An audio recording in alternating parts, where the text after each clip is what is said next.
Hey, and welcome to the video series on how to rebrand private label rights, ebooks, or reports. Now, I'm going to show you how you can build a higher converting business with a few simple and easy tweaks. So this is video number 1, the introduction to rebranding. Now, how do you build a higher converting business from private label rights? Well, it's simple. Simply don't be like everybody else. Now, what do I mean by that?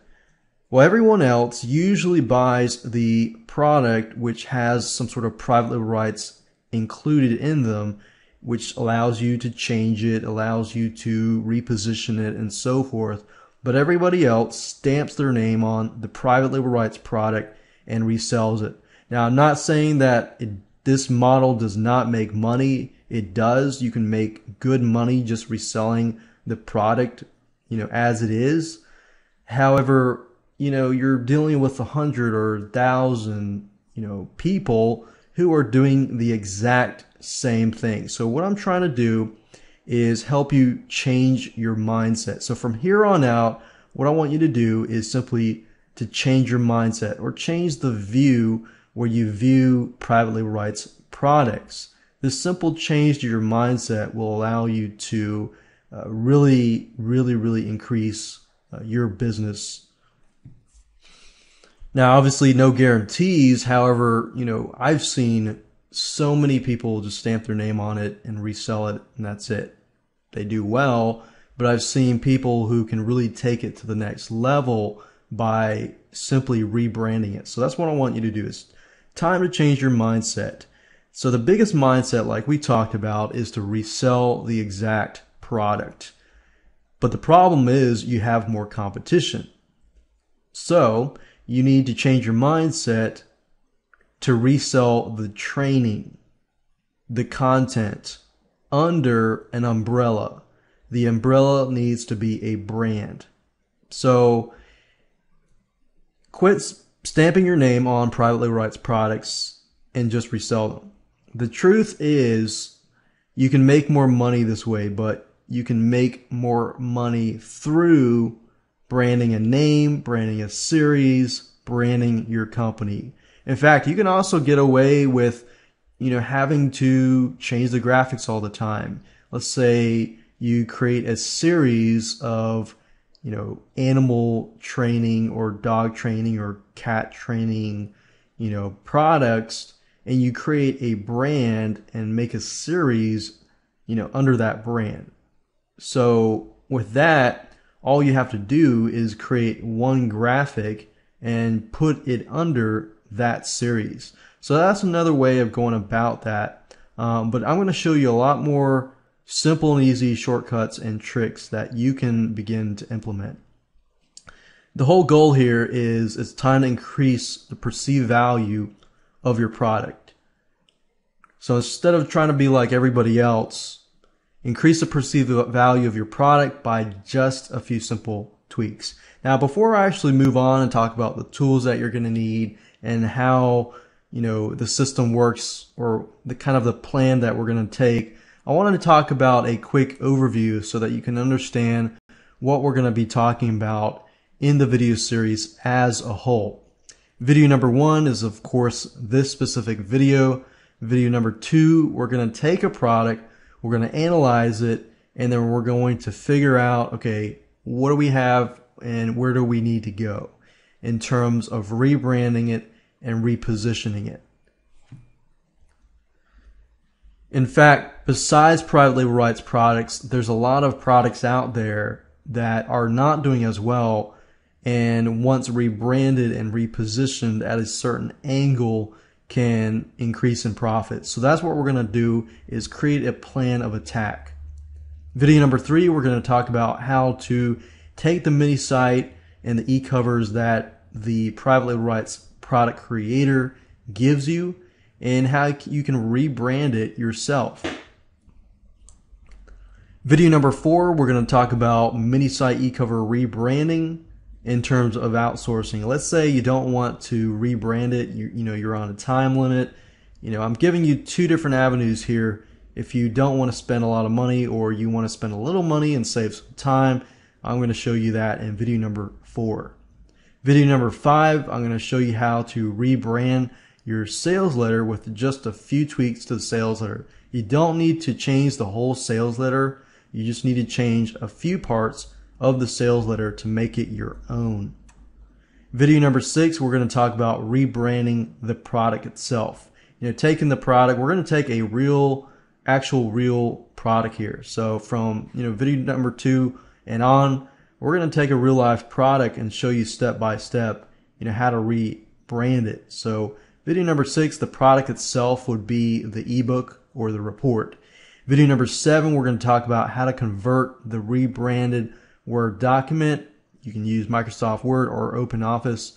Either way, we're going to show you how to convert the file, the ebook and report, to a PDF file so that it can be universally used by people with Windows, Macintosh, and anybody who does not have Microsoft Word. We're going to talk about video number 8, marketing materials, squeeze pages, how to customize the squeeze page, how to add a custom sign up form and from your autoresponder, and much more. Video number 9 is also under the marketing materials section, how to take the follow-up messages that the product creator gives you and rebrand them, or if they don't give you follow-up messages, how you can go about easily creating those follow-up messages. And video number 10, we're going to talk about how you can set up your thank you page. So basically, the thank you page is your download page. So how you can connect your downloadable files to it, how you can upload them. And of course, last but not least, video number 11, we're going to talk about automating your payment delivery system by using PayPal. Now, here are the list of things that you're going to need. You're going to need a different mindset. Of course, the mindset that you can make a few simple tweaks to the Private Label Rights product, put it under your own umbrella, your brand, and so forth. You're going to need the internet. We're going to do a lot of downloading using software, free software. We're going to try to stick with free software. You're going to need Photoshop, or you don't need Photoshop. Photoshop, I know some of you are thinking, oh man, it's going to cost me several $100. There's actually a way to go about using Photoshop for very cheap on a monthly basis. But I do provide you with the how to outsource mini site creation, just in case you don't want to go this way and you just want to pay somebody else to do it. So that's another convenient way to go about doing that. You'll need Microsoft Word, which does cost money. If you don't want to use Microsoft Word, then you can use OpenOffice. And just Google these items, and I'm going to actually show you where to get these items as well. And Composer, which is a WYSIWYG tool. WYSIWYG tool, if you're not familiar, is a tool. What it stands for is what you see is what you get. And it allows you to edit the HTML files like the sales letter, the thank you page, and so forth, and squeeze pages and so forth. So we're going to use that tool. Don't worry if you're not familiar with the tool. Don't feel overwhelmed, because if you can use Microsoft Word or OpenOffice, it's just as easy. And of course, you're going to need to have PayPal. If you want to use a different payment processor, you can if you want to. However, in this specific video, we're going to be using PayPal to cover that. You're also going to need to have FileZilla, which is a free FTP program, which allows you to upload files to your website. And of course, you're going to need web hosting and so forth. And Qt PDF, which is a program that we're going to use to convert the Word documents to a PDF file. And I'll show you step by step how to go about doing that. How it all works, basically, as you saw in the quick overview, it's a formula here. So we're gonna take your private label rights ebook or report. You're gonna look at it. You're gonna understand what you have and what you don't have, and who is your audience. We're going to create an angle to increase the perceived value of the product. I'm going to show you some strategies that you can begin to implement.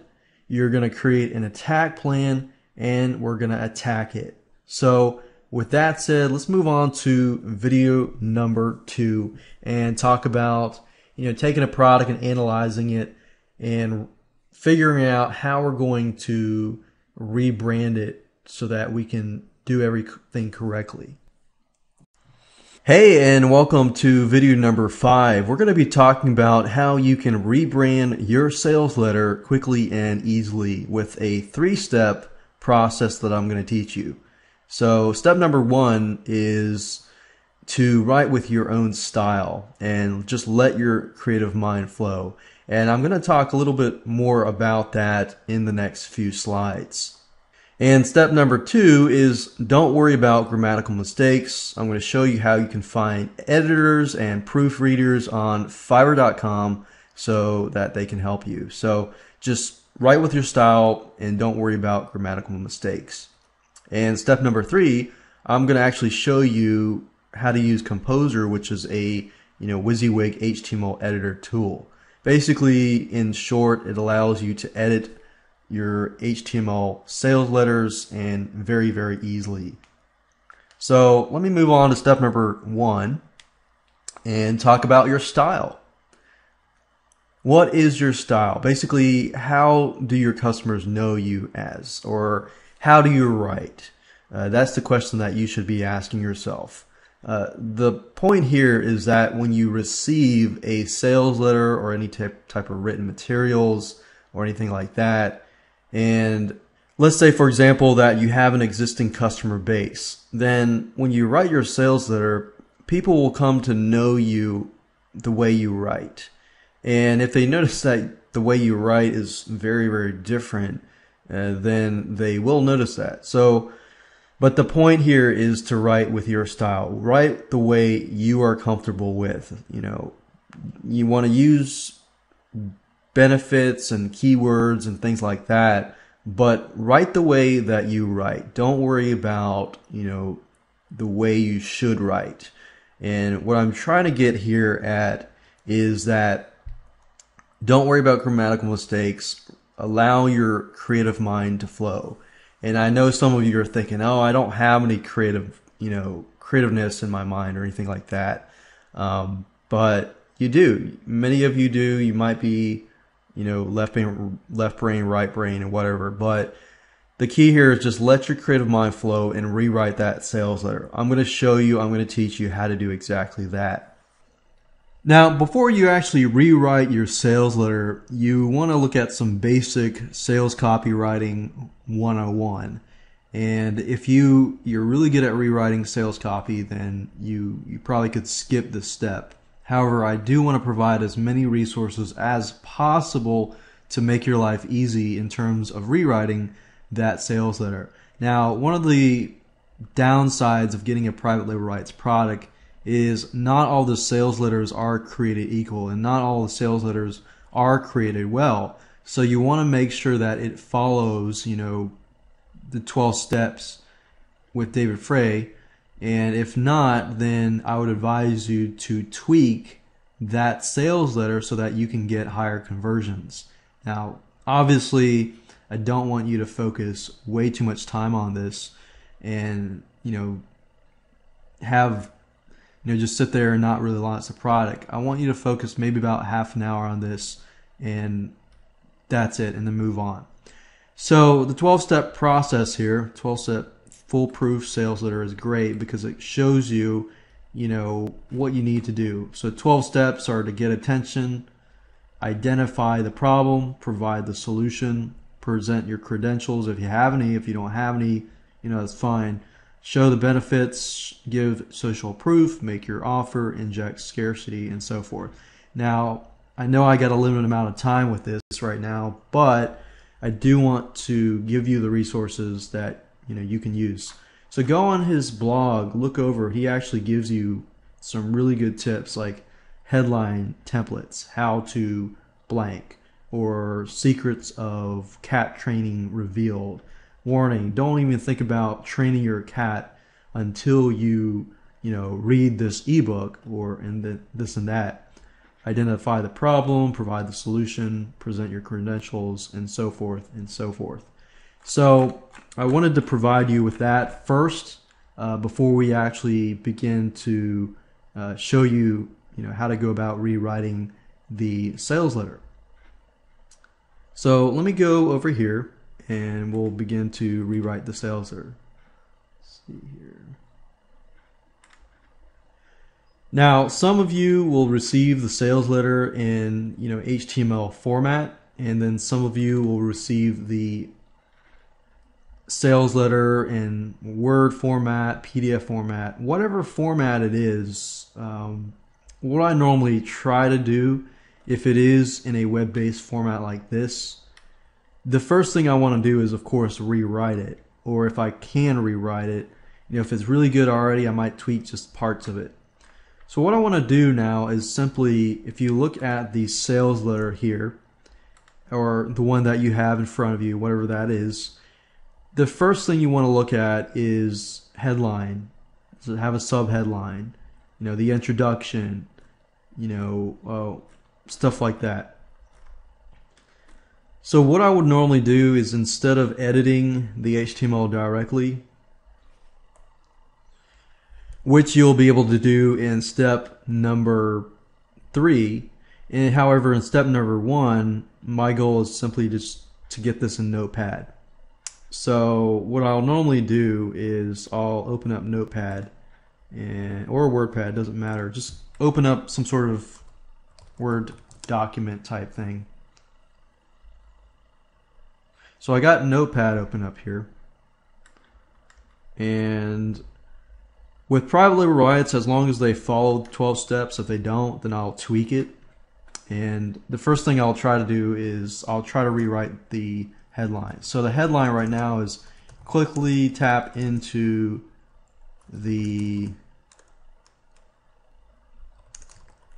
lucrative cat niche without spending a fortune or hours of your valuable time creating the content yourself.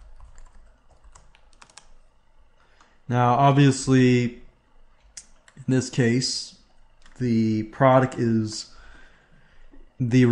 cat niche, but it is selling to people who want to resell the report kind of thing. So it's focused towards online publishers and online business resellers.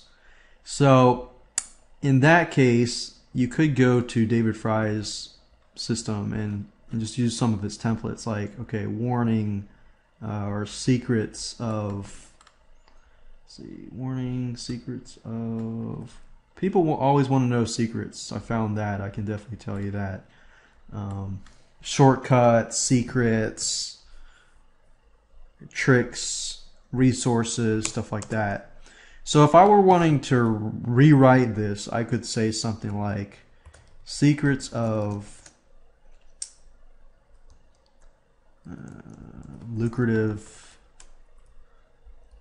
or profitable cat niche revealed.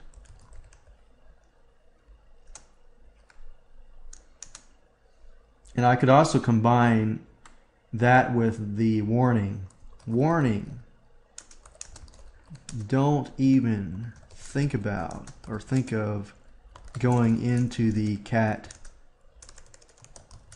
training niche until you read this. Something like that. And then most of the time you want a subheadline which supports the headline. And you could say expert cat trainer reveals all. Something like that. Something to support the headline. And then if we look at here, we have this here. What I'll normally do is copy this over. Because when you send the stuff to the proofreader and the editor and the person who's editing your grammar, then they're probably not going to look at this and fix this. So you're going to need it in some sort of notepad or Word document type thing. So it says, Dear Online Publisher, now you have a 12 completely customizable newsletter, blah, blah, blah. So, and the way I would normally rewrite this, which you can do anything you want, is I would start with the fact. I would say something like, fact, cat training is an evergreen and profitable niche according to some sort of statistic. And then I would just follow David Frey's system of 12 steps. Number 1, get their attention, identify the problem. Are you, say something like, are you sick and tired of fact here? And so you got their attention, present a problem, and then solution. The solution would be your product, and then so forth and so forth. So this is basic sales copywriting 101. I don't want to go way too much into it because this could be a whole new different course, but you want to use that. You want to definitely follow his thing. You can also go on Google and type in copywriting keywords and just find like words and phrases, like 58 online copywriting power words. Power words is the keyword to finding like free gift, limited time, and just sprinkle a bunch of that stuff throughout your whole sales letter. So what I would normally do is I would rewrite the sales letter. I wouldn't totally rewrite it, but I would rewrite at least the headline, the subheadline, part of the introduction, and a little bit of the middle, and at the ending as well.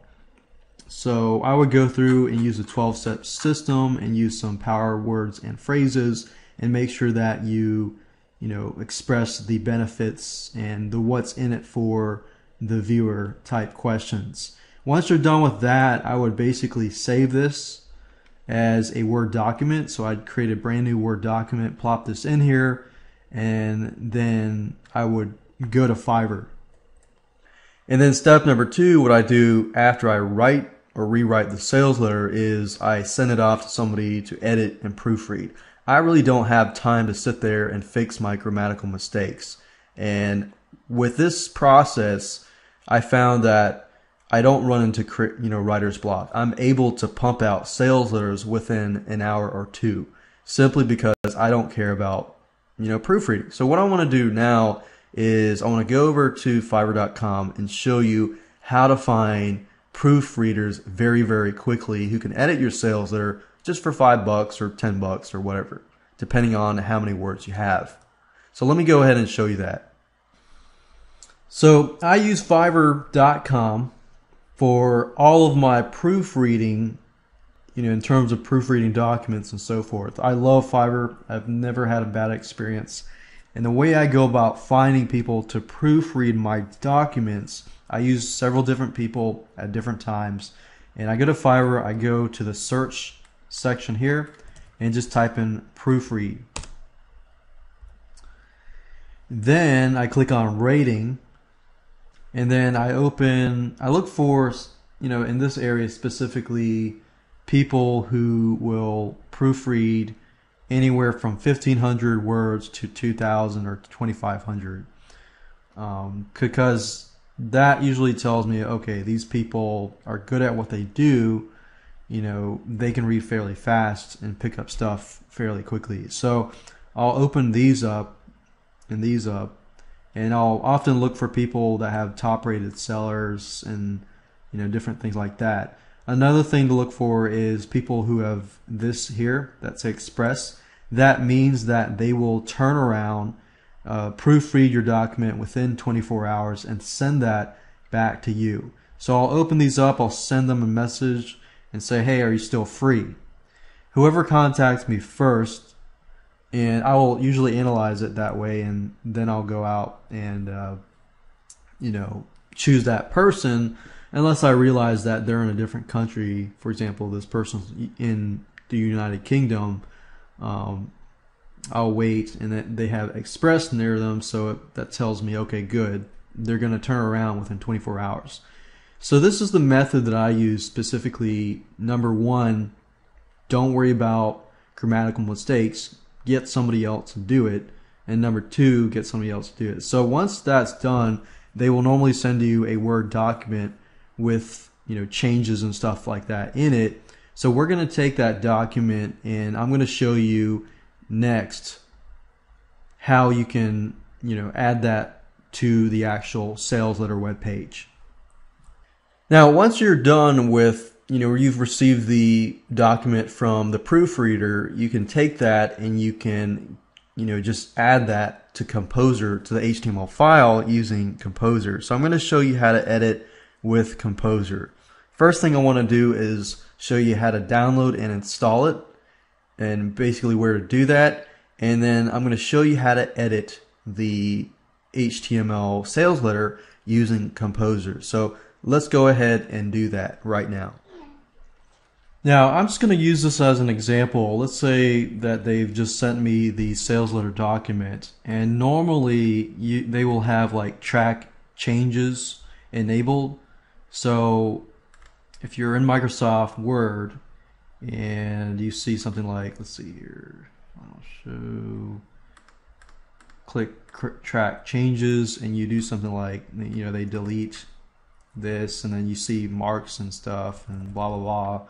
In order to get rid of these track changes, you will need to accept the changes that are made. So what I would normally do to get rid of these track changes when I get, when I receive the document, and this is just to tell you what they did, what I would normally do is I click here, click on final, and click accept, and accept all changes in document. That way, as you can see, this is made. The changes are final, and then what I'll do from this point is I'll copy this to Notepad. And to do that, I'll just basically click Control A to select all, or of course you can go up here and select all as well. But press Control A to select all, or do whatever you need to select all the text, and then I'll basically just copy that over to Notepad. And the reason being is when you transfer text from a Notepad to the HTML editing tool, then you get rid of all the code. But if you copy stuff from Word, a Microsoft Word document, to the web HTML editor, then it gets all funky and you get all these issues and stuff like that. So we'll go ahead and do that. So if I go to sales letter here, and let's say, for example, that I want to edit the sales letter, which is this file here. So what I will normally do is I'll go to sales letter, and I will open it up using a program called Composer. Now, I do want to show you how to download Composer. If you go to Google, and it starts with a K, so it's Composer with a Z-E-R. So it's K-O-M-P-O-Z-E-R, and you click on this. So you go to Composer here, you click on Download for Windows. Now, if you do have a Macintosh, they do have that available. So you got to go click on Downloads here, and you'll be able to see that you can download in different languages in Windows, Macintosh, and in Linux. So just want to make that point there if you are using a Mac.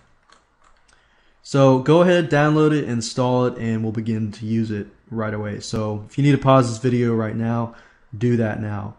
So I will now assume that you have Composer, and if you've installed it, we're going to edit this file here.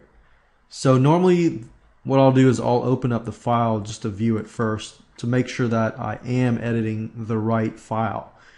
If that's the case, then I'm going to right click, click on Open With, and click on Composer. Now if you are using a Mac, then I recommend you open Composer first and then find that file and open it up. So right now I'm looking at the sales page, and I've noticed that the header is the actual headline is actually part of the header. So let's say that I was going to totally revamp this and totally get rid of the header and the footer and just create a brand new e-cover. So if I do that and I just delete that, and I do decide to do that, I can do that later. But what I want to do now is just focus on the sales letter itself. Now I'm going to minimize this so you can see it better, because I know it's hard to see it. Alright, so I've minimized it, I've fit it in the box so you can see it. And what I'll normally do is I'll open up Notepad where I've copied my information in here, and I'll simply drag and drop it over there. Now Composer is so easy to use, as you can see here, and let me just give you a quick run through. These red lines are tables, and basically you'll want to just edit the text. If you want to create like a new headline, put new headline here, and you highlight it.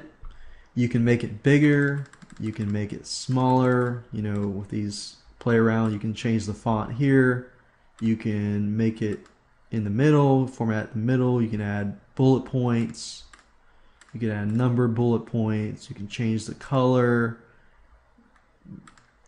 Dark red usually does. You can change the font, Courier, Times New Roman, and change it back. You can add images, you can add tables, other tables, you can tweak the tables, you can add links, and so forth. So as you can see, it's very, very easy to use. So what I'll normally do is I'll have this open, and I will basically copy this over to here. And normally sometimes I'll put in the quotations too, like secrets of profitable cat niche, secrets of the profitable cat niche revealed, warning for warning, don't even think of going in, warning to online publishers. Don't even think about going into the cat training niche until you read this. And then we'll want to add our subheadline, expert cat trainer reveals all, so you don't have to make the same mistakes.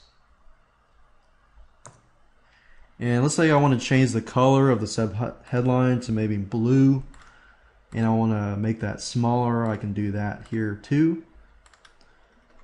And as you can see, it's very easy. Make sure you save your files just in case something happens. From the desk of first name, we'll just say John Smith. Everybody uses John Smith. But let's do that, and we can change this. Text is very easy to change. You can see that this image is within the table. So, we could delete this, we could add our own, stuff. So really, as you can see, it's very, very easy to edit HTML files as long as you have the right resources and tools. And fortunately, and best of all, it's all free. So once you're done with that, click on Save, and if I click Exit, and I open this up in Google Chrome, as you can see here, I've gotten rid of the header and everything, and I was easily able to change everything. And that's how easy this is. Hey, and welcome to video number 9. We're going to be talking about follow-up messages in relation to using them for promoting your product and as a means and a part of your marketing. Now, if you're not familiar with follow-up messages, they are email messages that are sent to your prospectives who you're trying to gain their trust, and you're trying to convert them into actual customers. And imagine you have we'll use cat training as an example. I'll have a squeeze page on a cat training product, and they sign up, they get 12 tips or 7 to 12 tips each and every day or every other day, whatever I choose. And they learn a lot up to the point that they're really interested in buying my product. So some of you will have follow-up messages that are attached to your private label rights product, but some of you will not. And if you don't, then I'm going to show you a system that you already know and show you how to create follow-up messages. So with that said, let's go ahead and get started. So I'm back to the actual product here, and you will notice that there are 12 follow-up messages that are attached to this product. Now, what I want to do is just show it to you, and if you don't have it, the next step, I'm going to show you how you can create your own follow-up messages. The point of a follow-up message, if I double-click this and show it to you, is if you scroll down, and some sites will give you, follow-up messages, and they'll attach instructions and so forth. And this is why I like this particular site. But anyways, the first message is normally a confirmation message. Let's say, for example, that you're using Aweber or GetResponse, and many of these systems require you to actually have people double opt-in, which means they have to confirm. So the first email that they're going to probably get if you have a double opt-in system is they're going to sign up for your free gift or your newsletter or anything like that. And then the first message they're going to get is say, hey, are you interested in receiving these emails?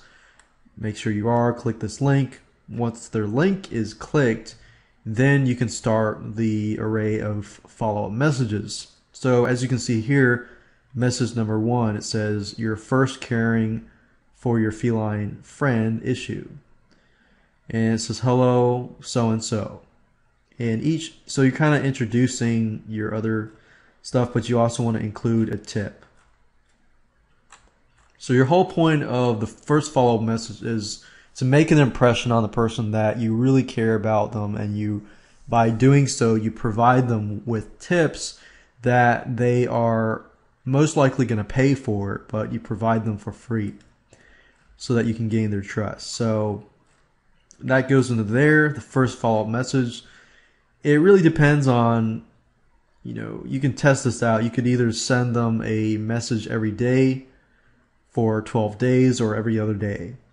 And a lot of times in terms of marketing, people have to see a product 7 to 12 times until they actually are interested in buying. Obviously, most of the time, by the 12th time, they are really, really going to want your product. So this is message number 2. It says, caring for your feline friend. In the last issue, we talked about this. And in this issue, we're going to talk about this. So what I'm trying to do is just give you some ideas. Now, if you don't have follow-up messages, what I want to do is show you how to create them. What I recommend you to do is just find some follow-up messages, but using David Frey's 12-step foolproof sales letter system, when I create follow-up messages, I actually use this system. So what I do is this here. Get attention, number 1. Identify the problem. Provide a solution. But as you're doing this, you don't want to sell too much. For example, make your offer. In every one of these follow-up messages, you want to make your offer, but you don't want to do it too upfront. You want to do it indirectly. And because you don't want to look like you're just trying to get the sale. You want to get the attention. You want to identify the problem. Provide a solution that identifies the problem. Present your credentials, why they should listen to you, and then provide, a tip. So while you're doing all these 12 steps, you're bringing people closer and closer to the end of a sale by doing this. But by doing this, you have to do it carefully, like I said. You have to make sure that you give as much of a tip as possible. And you don't have to give one or two or three or four. You just need to give one really good tip, and then say, if you would like more of these tips, see the report kind of thing. So let me give you an example. Message 1 could be something like, you're getting attention, secrets of cat training revealed. What I want to do is talk about in this, what I'm doing is just speaking out loud here and saying, warning, don't even think about training your cat until blah. For example, let me give you a tip about cat training. You might want to do this, but in reality, you should do this, and this is why, blah, blah, blah, blah. And then identify the problem, agitate the problem. So as you bring them closer to the end of the 10, 11, 12 of this step-by-step foolproof sales letter template, you implement this into your follow-up messages, and you will be able to increase your conversions greatly. So go Google this 12-step foolproof sales letter template and just follow along. Okay, message 1, message 2, message 3, message 4, and then make sure that you inject really good content along with it. And once you're done with your 7 to 12 follow-up messages, then you will want to add these to your follow-up system in your autoresponder. Now, I realize many of you use Aweber, some of you use GetResponse, some of you use MailChimp. So whatever system that you choose to use these follow-up messages in your follow-up system. And of course, there are two different systems. There's a follow-up system and a broadcasting system. So because there are so many different systems out there, I'm going to just, say, look that up at your site with a GetResponse and look in the instructions, and then just include these follow-up messages in your system, and then set it up so that everybody gets a new email message every single day. And this way you condition your viewers to receive things from you each and every day. And that's how to create follow-up messages. It's really not that hard. Don't think too much about it. It's really not going to take you more than 15 minutes per message. And you can find messages already out there, but this is definitely a great way to get things rolling. Hey, and welcome to video number 2. We're going to be talking about analyzing and rebranding. So basically, how to create a plan of attack to take what you have in terms of your private label rights ebook, report, or written document, and how can we take that and create a different angle or create a different brand. So let's go ahead and get started. The first thing I want to talk about is branding angle types. Now, before we actually talk about the angles, I do want to talk about your audience and figuring out who your audience is, what their problems are, what keeps them up at night, and what do they want. If you can understand your audience better, and this is often where people make the biggest mistake, is they create a product and then they forget totally about the audience, and then they try to market to the audience.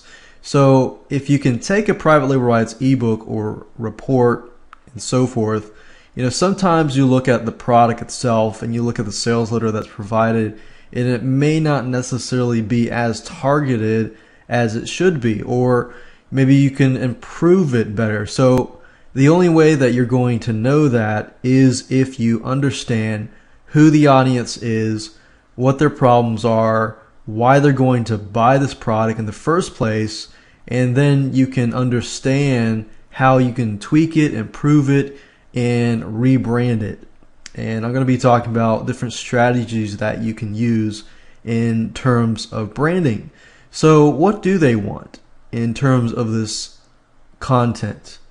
And then if you can understand that, then changing the sales letter, changing the mini site graphics and everything else like that should be quite easily.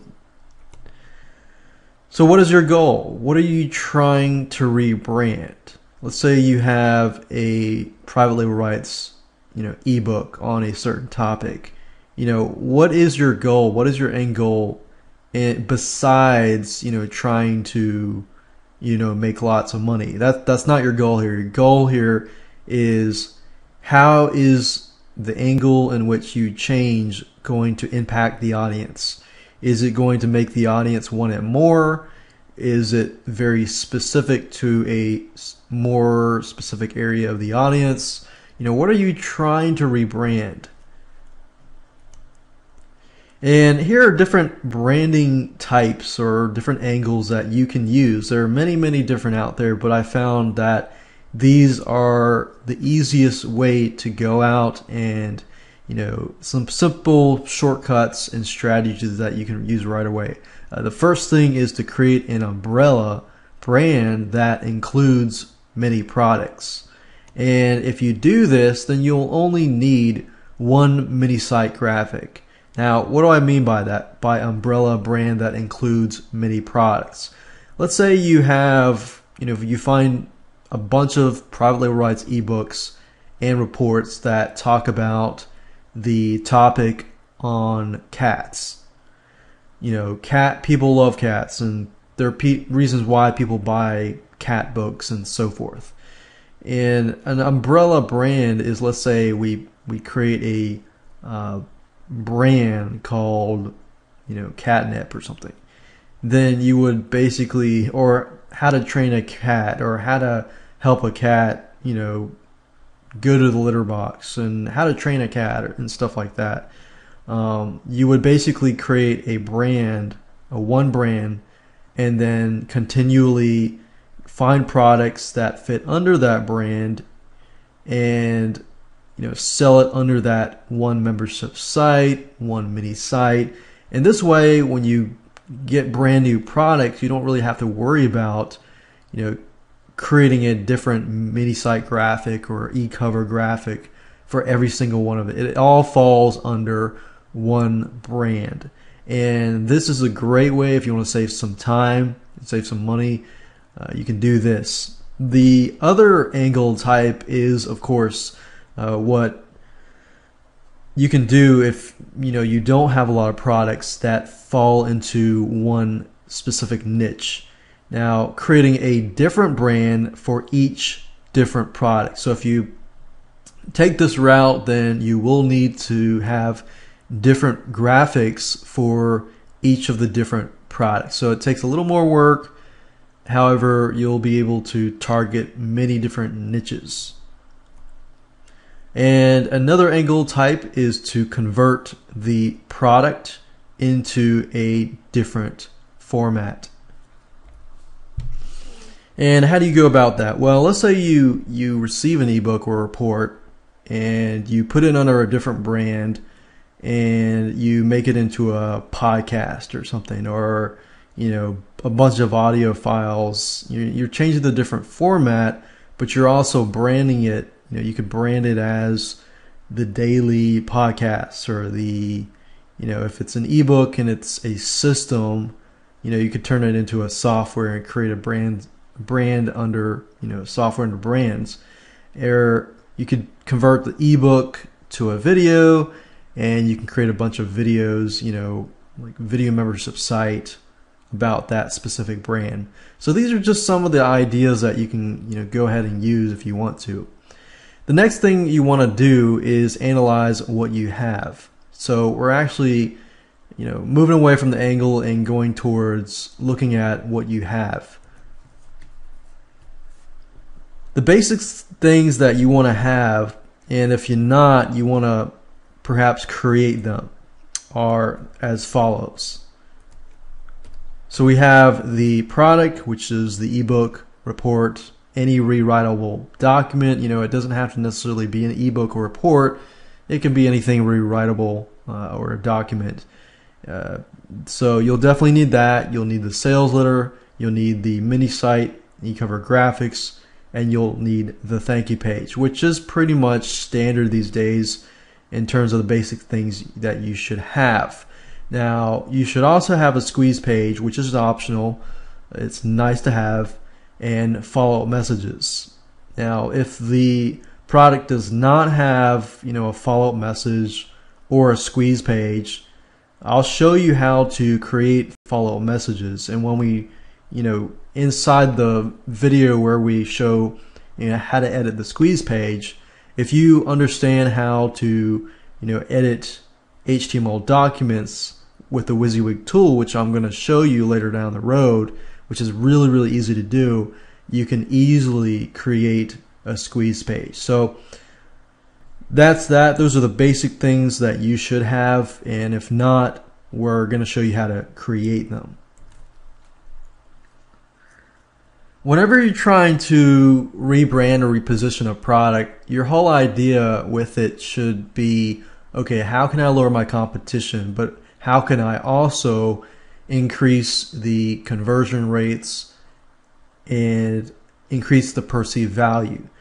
So let's say hundreds and thousands of people are selling the same exact product, and you take that product, you rebrand it, and you change it around, and you use these tips in this video series. But how do you really increase the perceived value? Well, there are ways of going about that. Bonuses, for example. You could take bonuses, related videos, or other products that are related to that private label rights product. Find another private label rights product that falls under that specific niche. But the bonuses have to be related. If you can't include, let's say the product is a cat product, how to train your cat to do tricks. If you're targeting cat lovers, yeah, it might be a possibility that you can do something on dog training, but you probably don't want to. So the bonuses need to be specifically related to that specific niche. And adding bonuses or other related products will make your product appear to be different. So one strategy that a lot of people use is you'll take the product and you'll change the graphics and you'll sell it. But what people don't realize is that without adding bonuses, if you don't change the sales letter enough, you will look like everybody else who's selling that product. So you can definitely stand out and be ahead of all those people simply by adding bonuses. Now the bonuses have to relate to each other and relate to the initial product. So those are just some ways that you can use to increase the perceived value and definitely keep one step ahead. Now let's talk about rebranding your title. If you take the avenue of rebranding, putting it under an umbrella, you're going to need a title. Now, we're going to talk about changing the title and subtitle, and I'm going to give you some examples later on, but basically you'll want to change the title and the subtitle. You want to use in the title a keyword phrase that relates directly to the problem that you're trying to solve. So you know how I talked about audience and how it's important to understand your audience and this and that? Well, understanding them will help you, do your keyword research and so forth, so that you can understand, what kind of keyword phrases to use in your title and so forth that will directly and specifically target their problems, needs, and so forth. And doing so will increase your conversions and increase your market reach. So I know a lot of this sounds fairly common sense and simple, because really it is. And I'm going to show you some examples in the live example. So now let's talk about a live example. What I basically did in this live example was I went to a website called plrnewsletters.com, and I was able to find a report about cats and how to reach cat lovers and so forth. So as we can see here, we have a product on the cat niche. For example, caring for your feline friend, and so forth. So this is what we're going to do. And what I want to do now is basically hop on over to my computer here, and I'm going to show you what we're working with. So we got here the specific report or product. We've got the license. We have follow-up messages. We have the sales letter, the thank you page. Thank you page here, and the squeeze page, and the Photoshop files here, and some extra content, which is pretty neat. Now, whenever you're trying to rebrand the title and the subtitle, there's a two-step process that I use. Step number one, I use Google keyword tool, and I go to Google and I try to figure out, I try to understand the audience really well first, and then I go to Google keyword tool and I try to figure out if I can see some sort of a pattern or some sort of keywords that I want to use within my title. So if I go to the Google keyword tool here and I type in cat training, and then of course you want to pick a keyword that might be getting good traffic. So I'm going to sort that. So the whole point of this is kind of get an idea of what kind of keywords you're dealing with. How do you train a cat? Train a cat. And then what I do in the step two of the process is I gather a bunch of keywords and I go to domaintools.com, and up at the upper right hand corner you'll see a drop down menu, and if you click on suggestions you can enter a bunch of keywords and it'll actually suggest to you different domain names and different what's available and stuff like that. So if I click on train a cat, click on search, you can kind of get an idea and see. So Domain Tools will actually take that and it'll give you synonyms of the the product. So you could even enter the title of the original product, but I use this two-step process so I can make sure that it is targeted directly at the audience. Now obviously Domain Tools is picking out synonyms, not like super smart, so it thinks train is like a locomotive.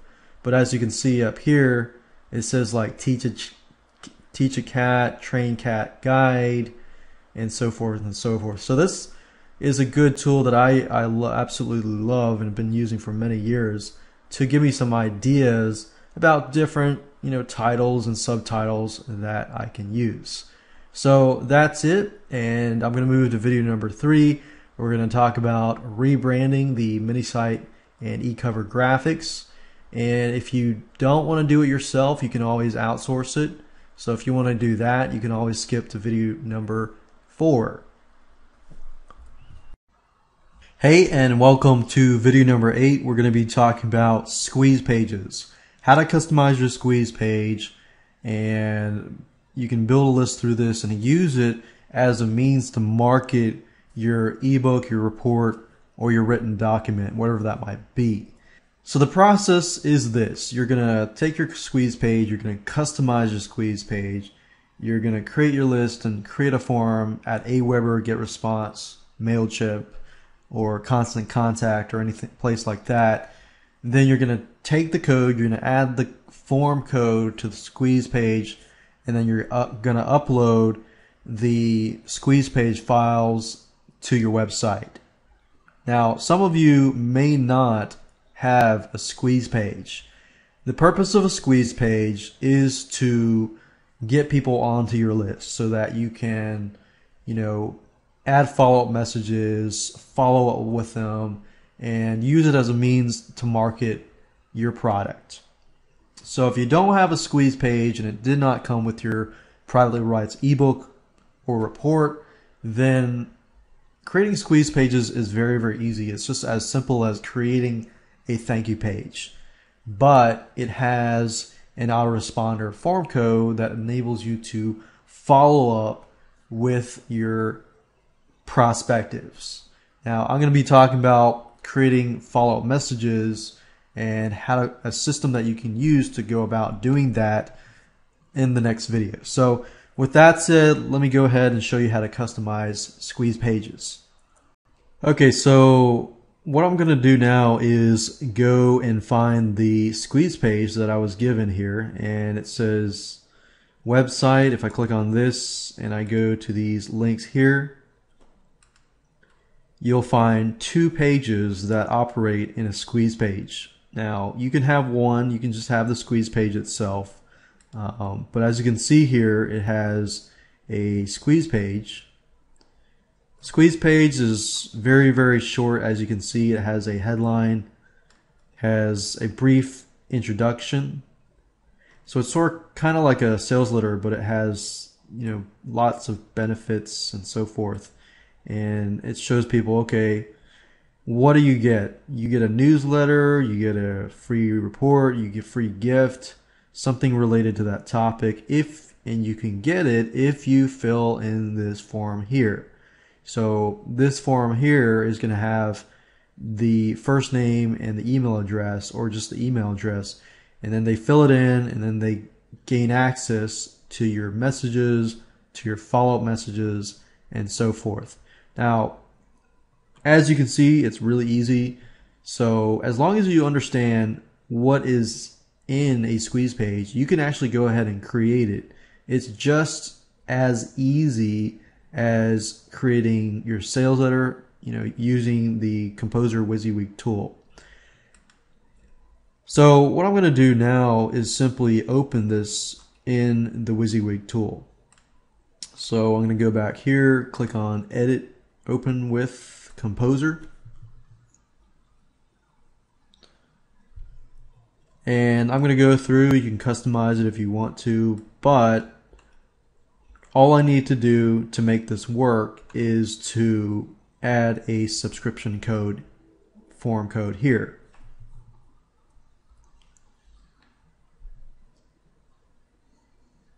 Now, before I actually go out and get that code, some of the private label rights products will have, a confirmation message like this.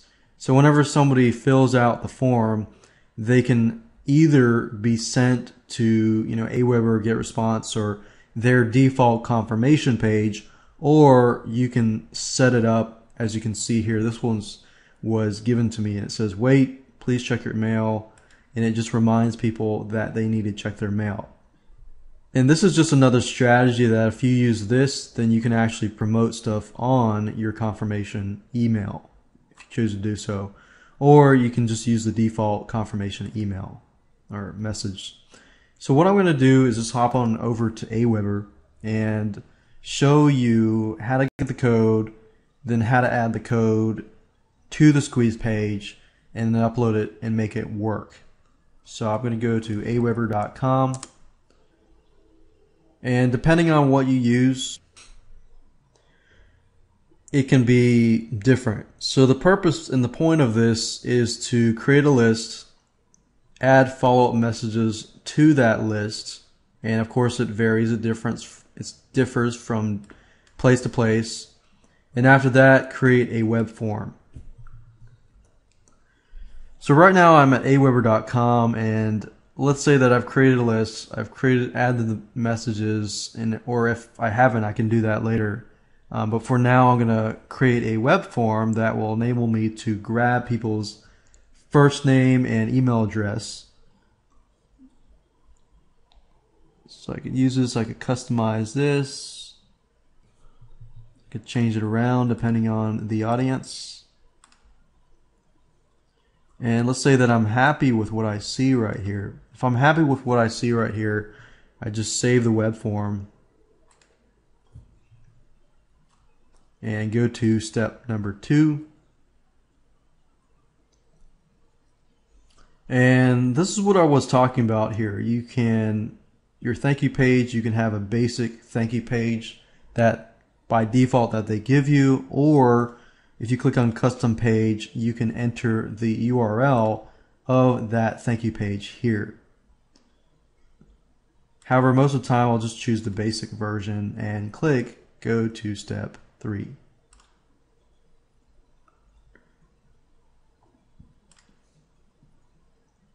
And then what I'll do is I'll just get this code here, copy it, and going to Composer, I want to put the code here. So since I want to do that, all I need to do is follow the same rules, create a code here, and then go here and then find that code.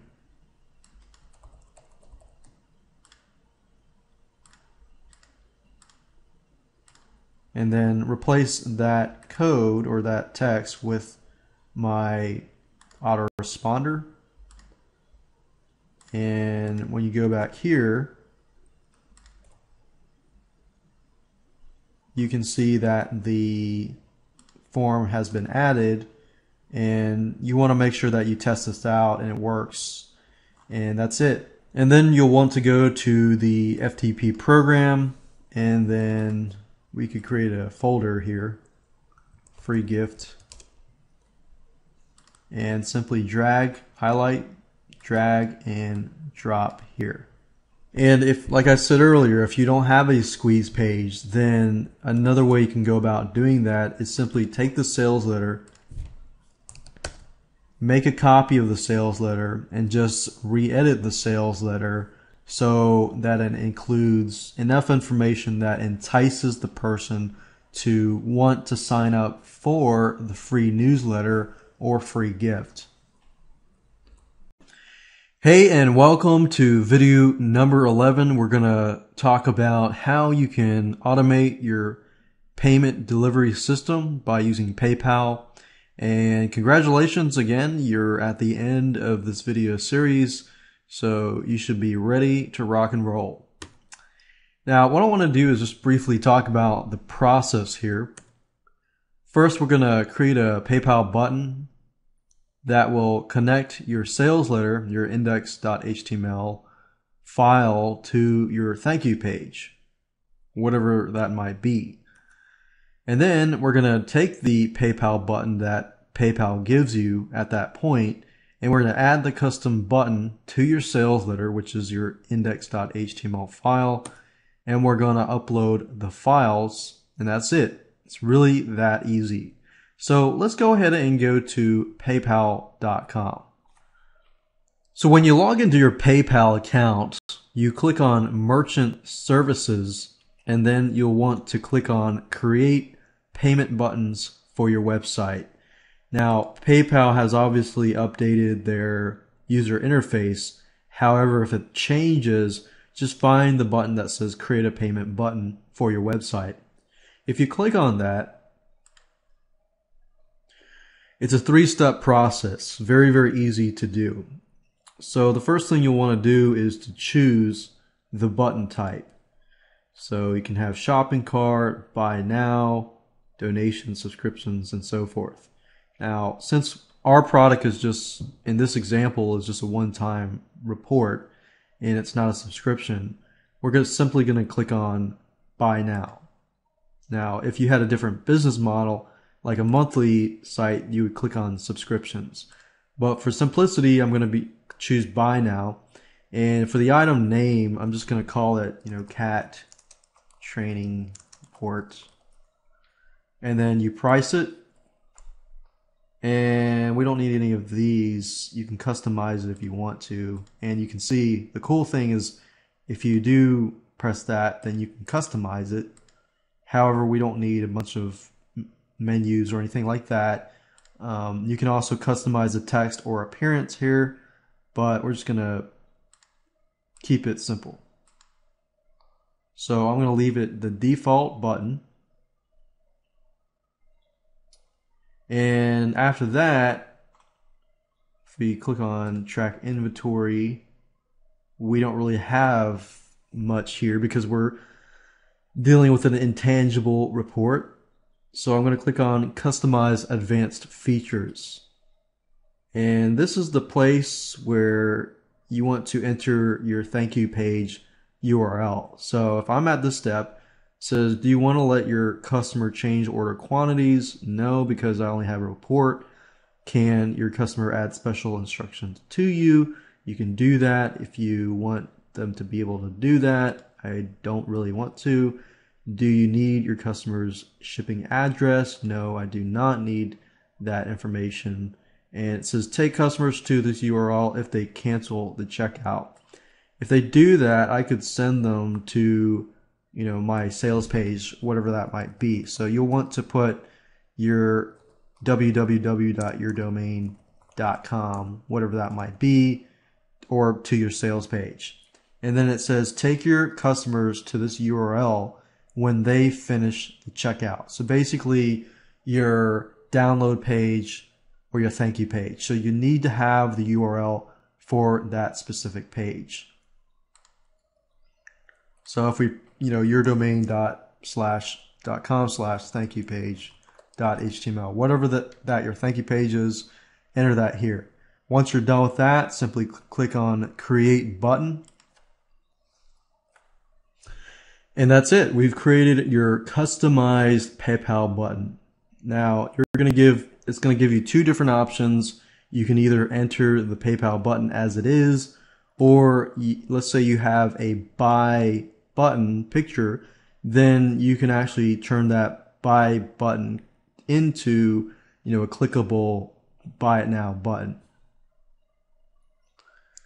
So for example, as you can see here with this cat report, there is a order now button. So what I want to do now is simply turn this into a link. Now I'm going to show you how to do it two different ways, just in case you have if you have a button or if you don't have a button, so you know which route to take. So let's go ahead and do that. Yeah, let's go ahead and do that. If I go here and I click on sales letter and then I click on index.html, I'm going to open that with Composer and I'm going to go ahead and edit that. The first thing I'm going to show you is how to take an existing buy now button like I showed you earlier and how to make it clickable. So to do that, all I have to do is scroll down and find the buy now button. So if I click on this and click on link and make sure the link is chosen, paste the link and click OK. Click don't use alternate text, click OK, click save. And if I go back over here and I refresh the page, then you will notice that it is clickable. So if I click on this, it'll go to PayPal. Now, I'm just looking at this on my file manager, so in order to make this live, I need to upload that specific file by FTP and override this specific file. So to do that, I would just simply go here, drag and drop it over here, and then we would overwrite the existing file. Now, if you were to take the different avenue where you wanted to create a buy button on that page, then you would copy this code. So right click and copy. And then you would go to Composer. And let's say we'll just take this out. The easiest way to go about doing this without having to know HTML is simply by putting some sort of variable or some sort of code. So like one of the ones that I use is just 1, 2, 3. We'll just say 1, 2, 1, 2, 3, 3, 2, 1. And then I'll click on source code and you're going to look for that code. So let's see.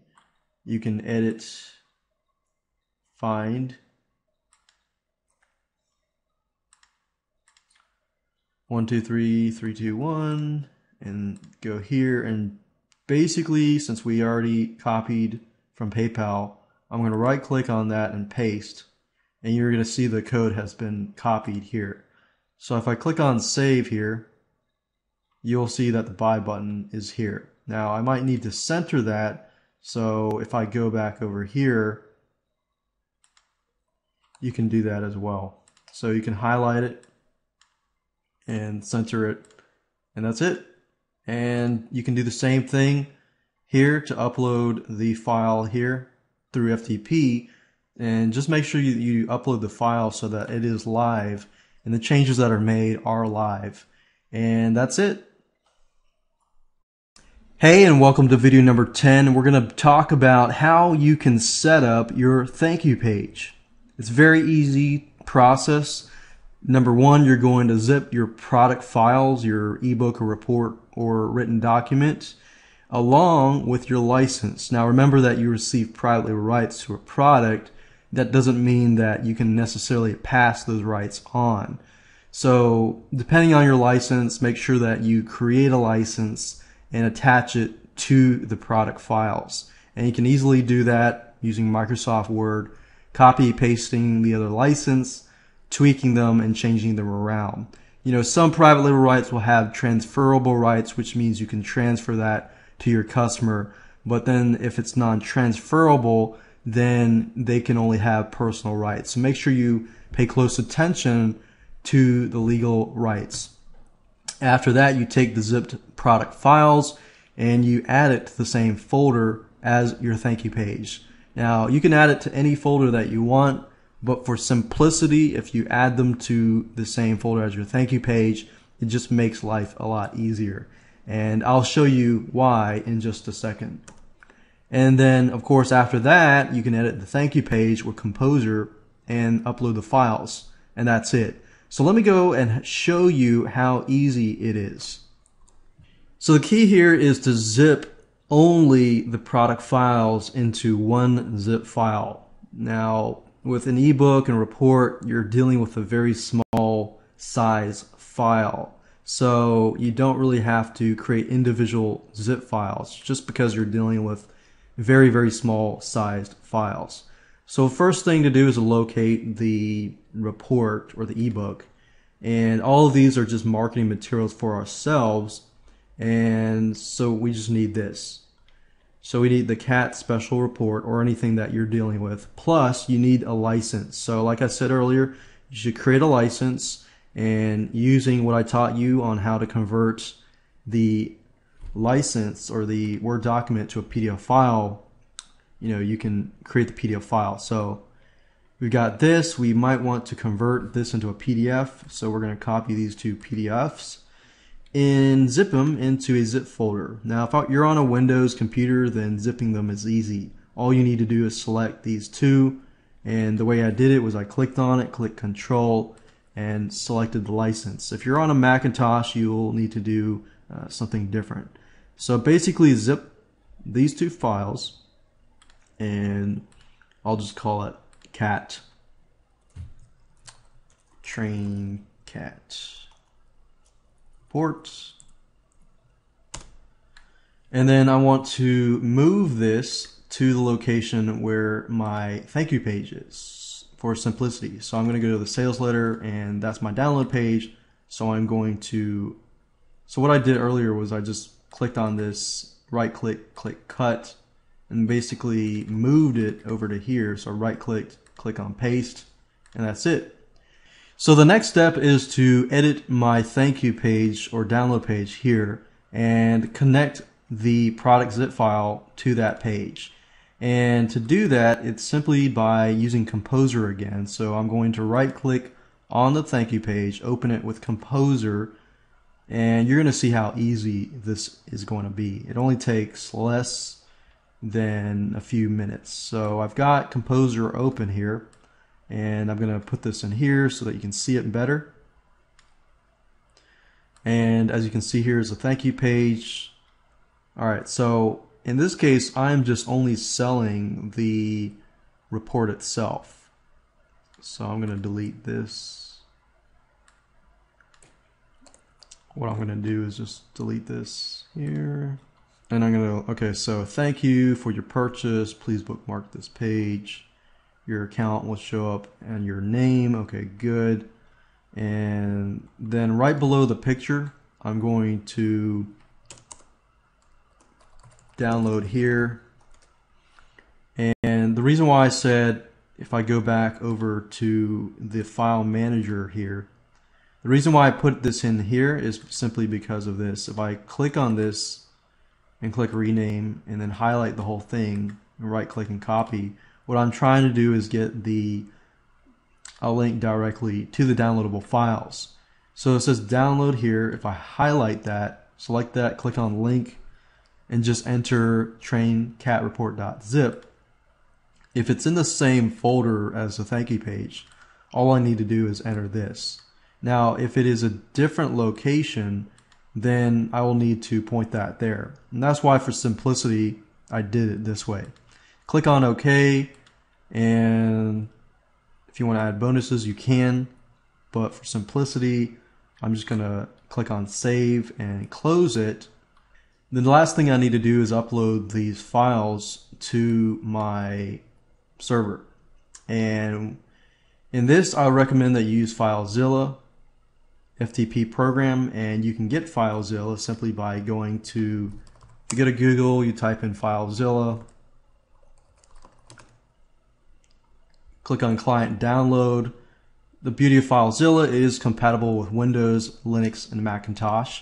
So download it, install it, and then get your FTP hosting information, username and password. Install this program, connect to it with the host is usually ftp.whateveryourdomain.com is. Enter your username and password, and then once you're connected, basically double click on this, and you have two choices. You can either create a new folder or just simply upload them directly to the main folder. So right now I've got FileZilla open here, and then I've got my files here. If I select them all and drag and drop them here, you'll see how easy it is, and I've already uploaded the files. And that's it for this video. Hey, and welcome to video number 7. We're going to be talking about how to convert the rebranded Word document into a PDF file. So what we're going to do is we're going to install Qt PDF, which is a free software, and then we're going to do the conversion. So let's go ahead and get started. So like I said earlier, we're going to be using a program called Qt PDF, which is free. If you go to Google and you type in Qt PDF and go straight to the website here,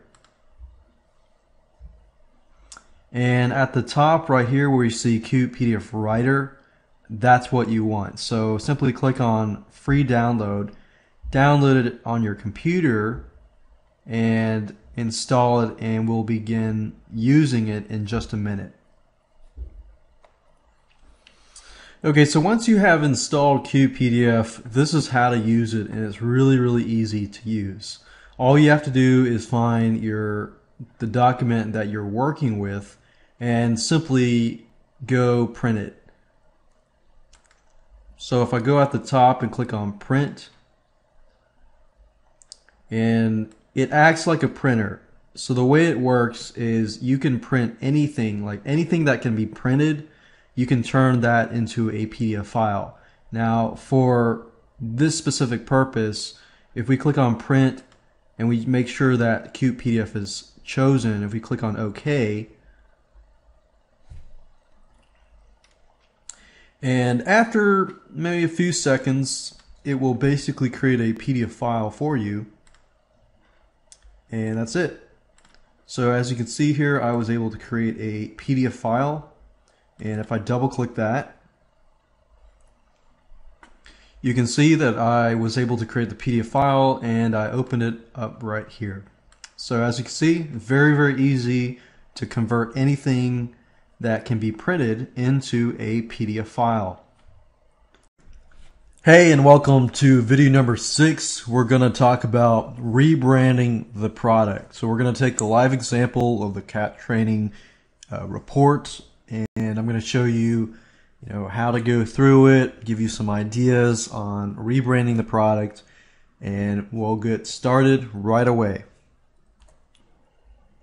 Now, before I show you, how to edit, how to rebrand your ebook or report, I do want to say that while we're using Microsoft Word in this video, if you don't have Microsoft Word and you don't have enough money to dish out the money for Microsoft Word, then there is an alternative. If you go to Google and you type in Open Office, I've used Open Office before and it's been a great tool. I just prefer to use Microsoft Word.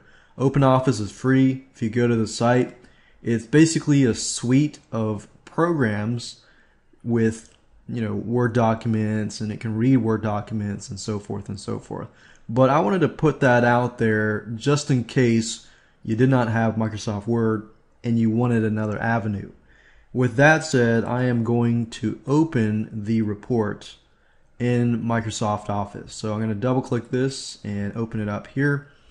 And what I want to do now is simply go through the report and use Microsoft Word and show you things like how to change the header or the footer to reflect the rebranded title, how to change your author name to your website, how to insert images, your e-cover image into the first page. And this report was actually very well done. Not all private label rights products are done this way, but I was actually very happy with this example. But what I'll do is I'll show you how to do that. I'll show you how to rewrite we talked about the title, the subtitle. I'll show you how to write the chapter, the table of contents, replace images, change fonts, and so forth and so forth. So as you can see here with the CAT special report, this is the headline here. So let's say, for example, that we want to change the header and the footer. So with Microsoft Word, it's different depending on what version you use. I'm actually using a lot much older version. And if I go to Home and I click on the Insert, I can click on Header and I can edit the header. So I can change the special report to CAT Training Special Report. And then if I want to change the footer, I can do that here.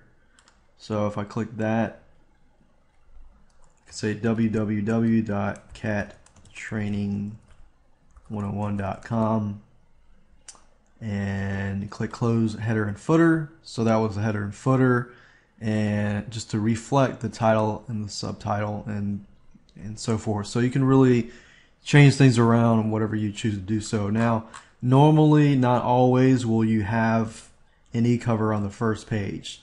So what I can do is simply delete this and insert another picture. So you would basically have to find an image to do that. And once you find an image, I know this is not necessarily a cat picture, but you can insert that here. And you can also resize that image. You can move it around. You can center it, and so forth. So a lot of private label rights reports usually will have areas where you can customize it. However, I would actually change it around. Simple tips that will help you keep your cat healthy and happy for a lifetime. This report was brought to you by, and I would just say, I would change it around so it doesn't look like everyone else's. And John Smith, use this, insert your bio. Most people don't really care about your bio. But if you do have credentials in the sales part, you can do that. Or if you're trying to sell your other books, I would put that here as well. Not necessarily sales, but maybe tips and advice to gain their trust and so forth. And then you have the table of contents. I would do table of contents. And if I ever rewrote this, I would change this out. And let's see, I'm going to delete this. And you'll definitely want to go through the report, and if it needs to be rewritten, you can get it rewritten. And I would just go through and look at it and see if I could change the text and perhaps even the titles here. And it's about 6,645 words. You can actually find people to rewrite on Fiverr if you want to go that route and just rewrite it. But for the most part, if I go through, change things around, rebranding is actually, changing the stuff is very easy. The big question that you need to ask yourself is, once you figured out everything in video number 2, does this report need to be changed? Do you need to add, more pictures? Do you need to re-angle the report? Do you need to add bonuses like videos and so forth to it to change it around? And once you're done with this, you can just go through it, and in the future videos we'll show you how to convert this file into a PDF. But basically just go through it, make sure that it follows your plan from video number 2 and really follows the rebranding and repositioning of the actual product. Hey, and welcome to video number 3. You are going to learn in this video how to rebrand the mini site and e-covers yourself. So what I want to do is just give you a quick overview here, and then I'm going to go straight into showing you how to edit the graphics and everything like that with Photoshop. Now I want to give you some e-cover creator resources, so I'm going to do that first, and then I'm going to show you how to get Photoshop where you can get it cheap for $19 per month or $29 per month. That way, if you want to play around with it and you don't really want to spend $300 on it right off the bat, then you can go this avenue. And then I'm going to use Photoshop on a live example so that you can see over my shoulder exactly how to change the title, change the subtitle, change the graphics, change the background, and so forth. So with that said, let's go and get started. So for those of you who don't really want to use Photoshop, I want to give you an option. Let's say, for example, that you only want to revamp or rebrand your e-covers. You don't really care about the mini site or the header and the footer and stuff like that. You just want to create really cool, box shots and e-covers and stuff like that. So what I want to do first is give you, the resources, point you and recommend you to certain ebook and e-cover creators. There's one called boxshot3d.com up here. So if you go to this site here, you'll be forwarded to here, and you can take a look at their boxes or e-covers and so forth. Right now I'm looking at their ebook covers, and as you can see, it's very professional, very nice looking. And the beauty of it is you don't need to have Photoshop. It does cost money, however, so it really depends on what you plan to do in the future. You want to look long term here. If you're planning to go all out and just create e-covers and you don't need Photoshop, use this. Another great place you can go to is ecovercreator3d.com, and it's got 8 3D e-cover designs. You pay a one-time fee. You create it over and over again and create your e-covers over and over again. So these are, low-cost solutions. You're not going to be really able to really tweak them to the fullest extent. But if that's really the basics is all you need, then that's really all you need to do. And the third one is ecoverbot.com, as you can see here. As you can see, you can try it for free, test it out, see if you like it. If you like it, then, create more. Now what I want to talk about is Cover Action Pro, which is an action script, but you need Photoshop in order to use Cover Action Pro. Now, most people use Cover Action Pro. I use Cover Action Pro. And what it is, they are action scripts. So when you're going into Photoshop, you can edit, flat picture, and then you go in and use Cover Action Pro and you click a few buttons, and what it does is it actually allows you to convert the flat image, to a 3D image. So there's a little more flexibility with Cover Action Pro, and they've been around, and I believe they were one of the first people to create these types of e-covers and so forth. So that's that. Now I want to move on and show you where you can get Photoshop for $19 or $29. It really depends on what avenue you choose. So let's say, for example, you want to use Photoshop, you want to learn how to use that, and you want to if you go to adobe.com/product/create-a-suite/CSS or CS subscription.html, or you can go to Google and just type in Photoshop monthly rent, and then as you can see, it's only $19 per month. You can also pay for other subscriptions as well. On the 1-year plan, if you go with their 1-year plan, it's $19 a month. So that's roughly 20 times 12. But if you go on a monthly to monthly basis and you don't do the 1-year plan and you don't feel like dishing out that much money up front, then you can always go with their $29.99 per month.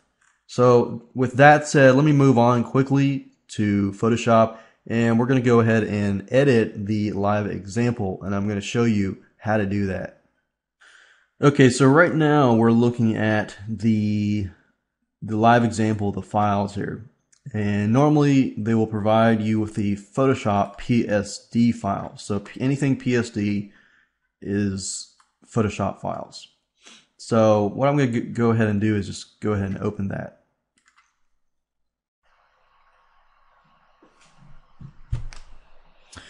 Okay, so I opened up all of the Photoshop files, or the PSD files, and you'll notice that some of them are 3D e-covers. The ones that are 3D e-covers you can't actually change. So the ones that are flat, for example, the flat covers like this, you can actually change.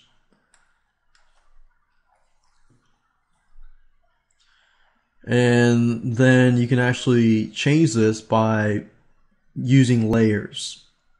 Now, I probably don't have enough time to give you a full course on using Adobe Photoshop, but I will give you an overview of, in relation to e-covers, how to edit them and so forth.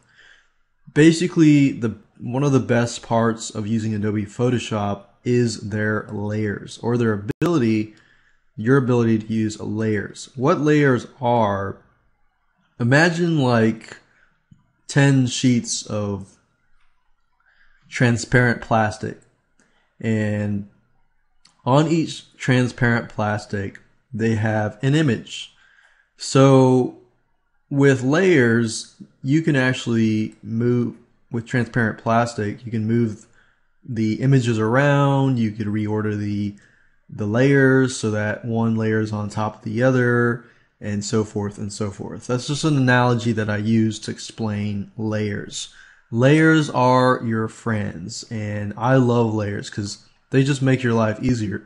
For example, if you were to edit a image in Paint, then if you make a mistake, you can't just delete that layer. You have to delete or change out the whole image. But with a layer, for example here, I could move the butterfly around. See, so if I select the butterfly layer, I could move the butterfly layer.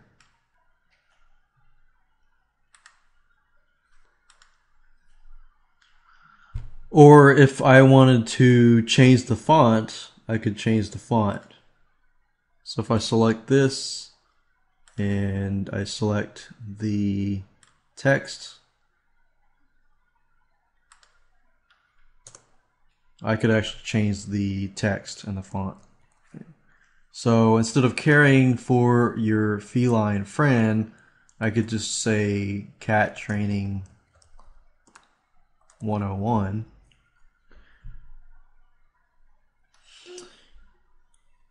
And if I wanted to swap out the images, I could do that. And I could if you click on the eye here, you can make it disappear. So the eye doesn't mean that I deleted the layer, it just means that I made it visible and invisible. And if you want to, for example, insert an image, you could import new images. And you could easily just find images. For example, if I go here and I go, let's see here, sales letter images.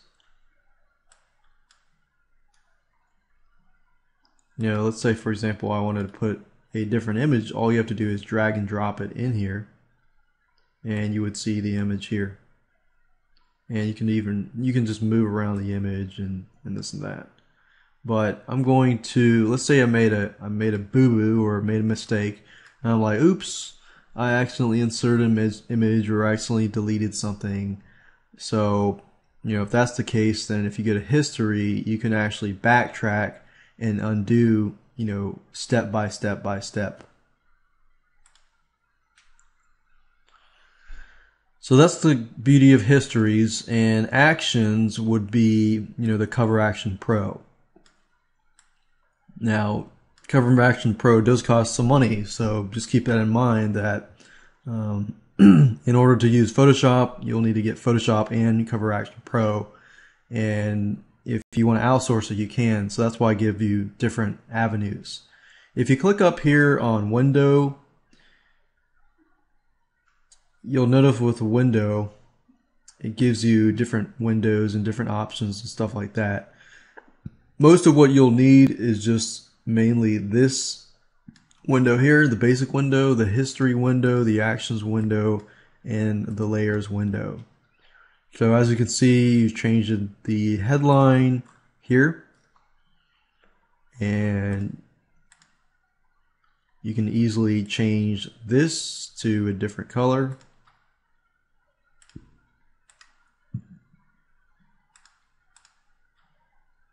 And keep your cat happy and healthy. You could even remove that. You could change that. Change the subtitle. All you have to do in using Adobe Photoshop is to select the layer. And then if it's a text, then select text here. And then click on here. And just highlight it. And you can say Cat Training 101 Secrets Revealed. Like expert. We'll say expert reveals secrets. Reveals secrets. And we could add the butterfly again, and this so on and so forth. So as you can see, it's really easy to change the headline, the subheadline, swap out images, import images. And once you're done, of course, you want to click on Save. And if you click on Save As, you can actually save this as a different image. So, you know, if you wanted to get away from using Cover Action Pro and you didn't want to dish out the money yet, you could use the flat cover. You know, you could take this, save it as a PNG, JPEG file, save as, and just choose stuff like, let's see, PNG files, JPEG files, and then you can also just insert this cover into your rebranded report. And I'll show you how to replace images in your rebranded report in a different video. And you can do the same thing to the footer, to the header, and so forth. Use layers. Layers definitely your friend, as you can see here. Change the text, change the images, remove the images that you don't want. You can change the color and so forth. Just remember that in order to edit a layer, you need to select it and then edit it. So we can edit this, Cat Training 101. secrets revealed.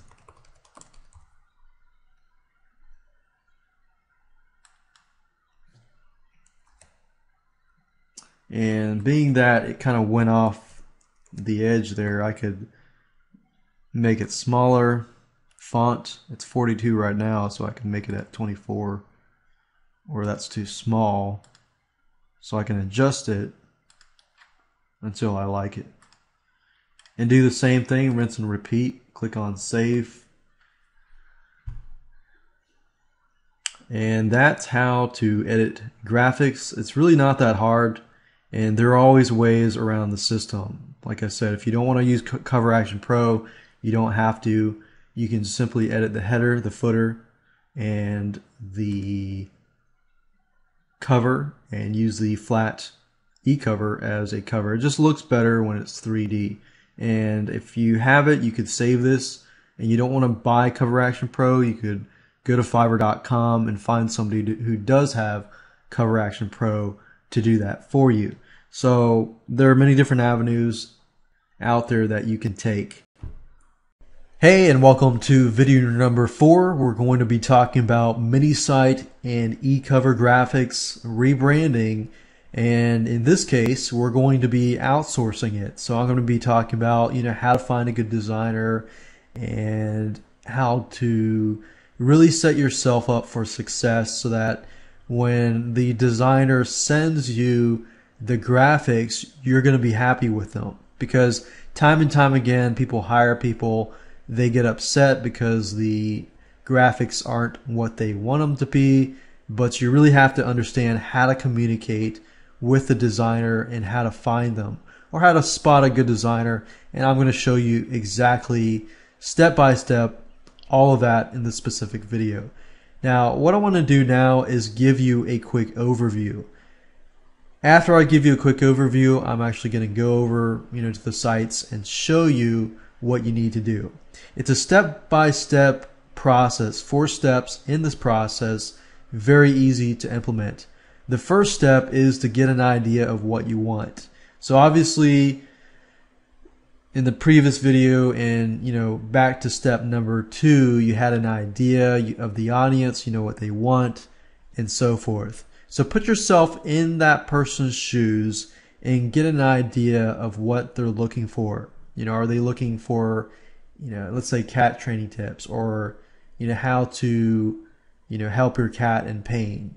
You need to have a cat in pain or something that can relate to their needs. Why are they wanting to buy your product, basically?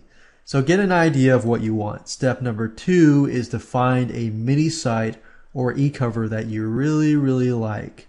Now, it doesn't have to be in the niche, but you have to find a mini site that you really like so that you can tell the designer, hey, I like this mini cover, make something like it.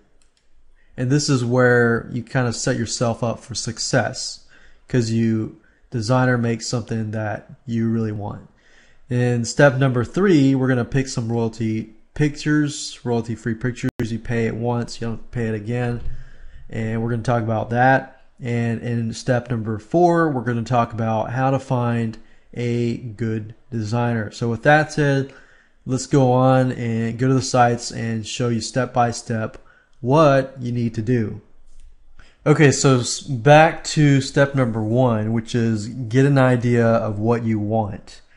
And what I mean by that is, okay, what kind of pictures are you going to get, who your target audience is, and so forth. And, if it helps to go to Google and helps you to go to sites that relate to those sites, then, do some research, but no more than 5 minutes for this specific step.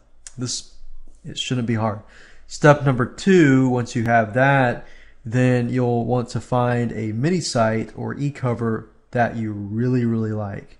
So the best way to do this is to go to Google and type in e-covers. And click on images. And just go through a bunch of e-covers, that look like reports and ebooks and so forth. And the whole idea here is just to pick and choose and find e-covers that you really like so that you can show the designer, hey, I really like this design because, you know, it's really cool how they use titles. I really like the layout. You know, find a layout, find a design that you really, really like. And that's the whole point of this specific step.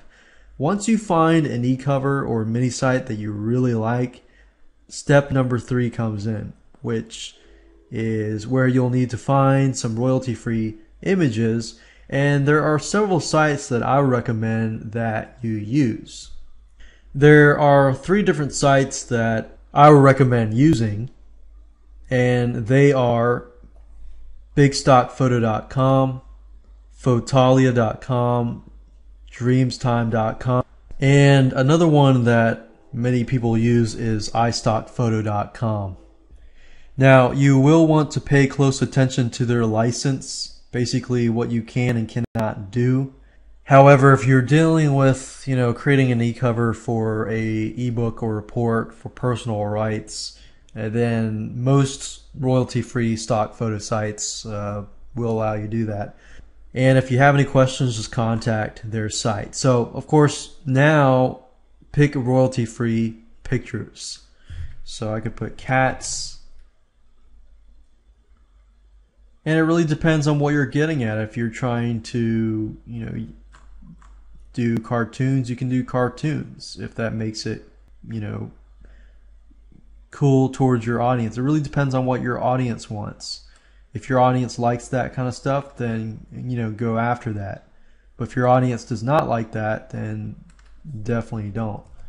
Cat in pain. And as you can see here, we've got some pictures. So depending on the product, you know, if I got a product about cat in pain, I can do this or this. It's better if you go after pictures that have a white background, if all possible. It's just easier for the designer, quicker, you know, for them to produce the e-cover.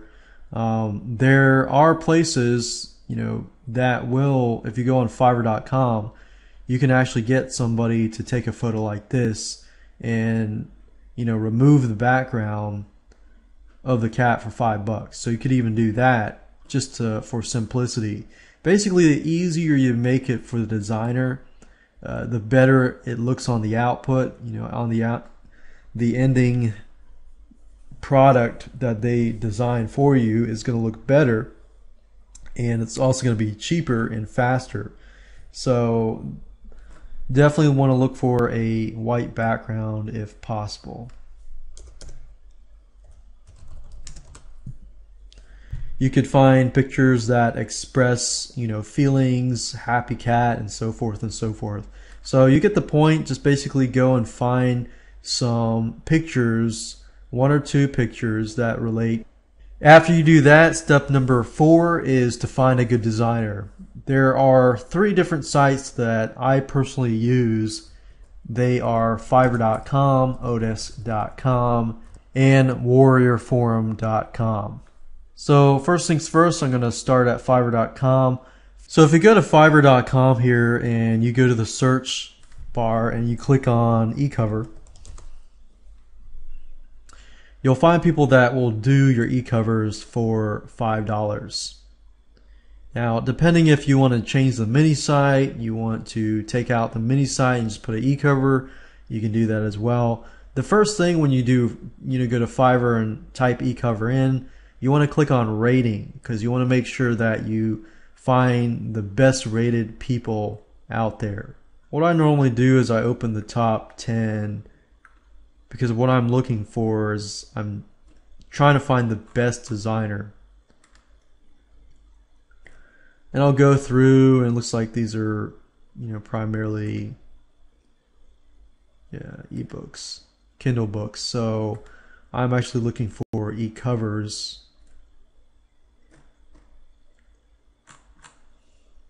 And if it looks good, I'll keep it open.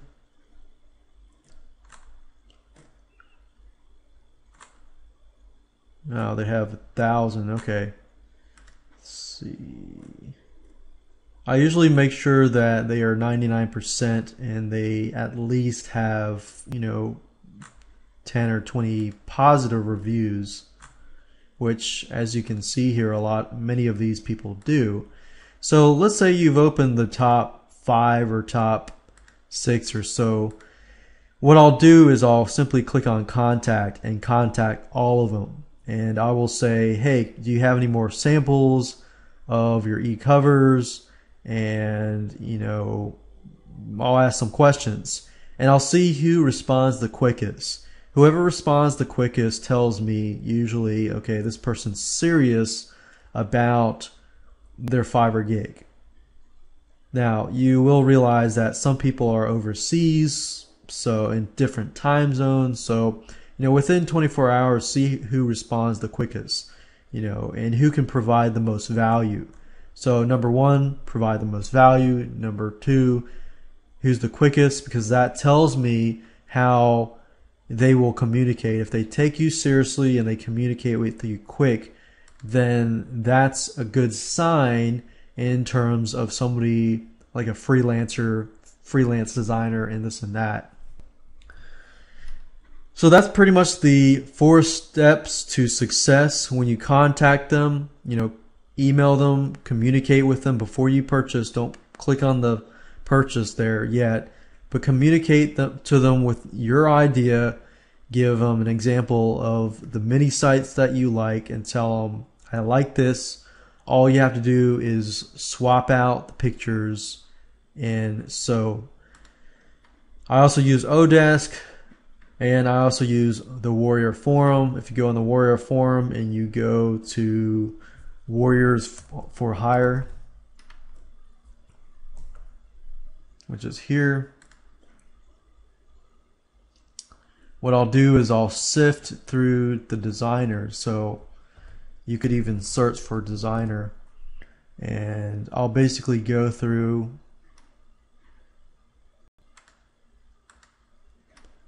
and look at the designs and use the 4-step process again. Contact different designers, see who responds to you the quickest, ask them 1 or 2 questions in a row. That way, if somebody is in a different time zone, you can detect, whether or not they respond quickly between those 2 questions, and see who's serious, and then use my 4-step process, and you will be able to outsource your e-cover and mini site. The key with dealing with outsourcing your products or anything like that, or your e-covers, is to communicate.